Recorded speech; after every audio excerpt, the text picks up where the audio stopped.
Tired of dealing with annoying flies, fruit flies, and gnats in your home? The Zevo Flying Insect Trap is your ultimate solution. Don't wait. Check out the link in the video description now to get your Zevo Flying Insect Trap on Amazon and enjoy a bug-free home today. Joe Biden has suffered yet another embarrassing gaffe minutes into a long-awaited press conference as he called Kamala Harris Vice President Trump. Americans waited with bated breath on Thursday night as Biden gave his first solo press conference since November and as the president struggles to battle of calls to step aside.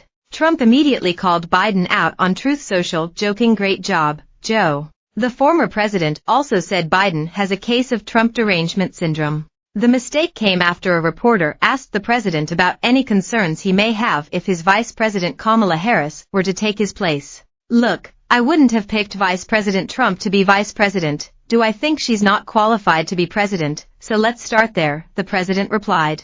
Throughout Biden's solo conference, which began almost an hour late, Biden made several slip-ups regarding names. The president confused his chief of staff with my commander-in-chief. Former President Trump commented on the blunder on his own social media platform, Truth Social. Crooked Joe begins his big boy press conference with, "I wouldn't have picked Vice President Trump to be vice president, though I think she was not qualified to be president," Trump wrote. "Great job, Joe." The former president also had some thoughts on the president's commander-in-chief confusion. "Crooked Joe, I'm following the advice of my commander-in-chief, the business mogul wrote. At the conclusion of the conference, a reporter asked Biden, "Trump is using your gaffe from the beginning to mock you and question your fitness for office. What do you say to that?" To that, Biden replied, "Listen to him." During a separate press conference earlier Thursday afternoon, the president mistakenly introduced Ukrainian leader Volodymyr Zelensky's name to Russian leader Vladimir Putin.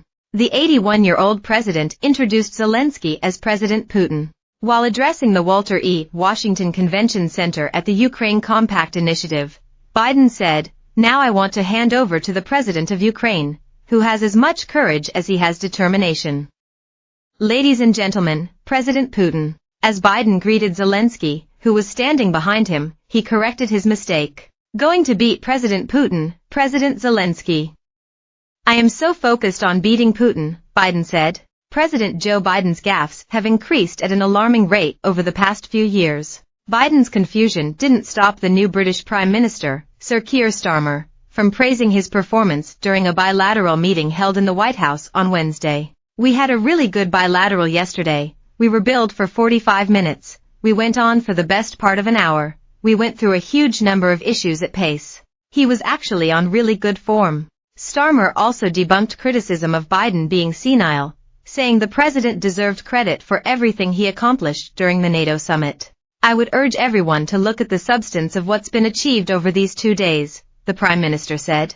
"We have a bigger NATO, more countries. We have a stronger NATO. We have a real sense of resolve." The third of the sessions, the council sessions, was the session with President Zelensky there in relation to Ukraine, he continued.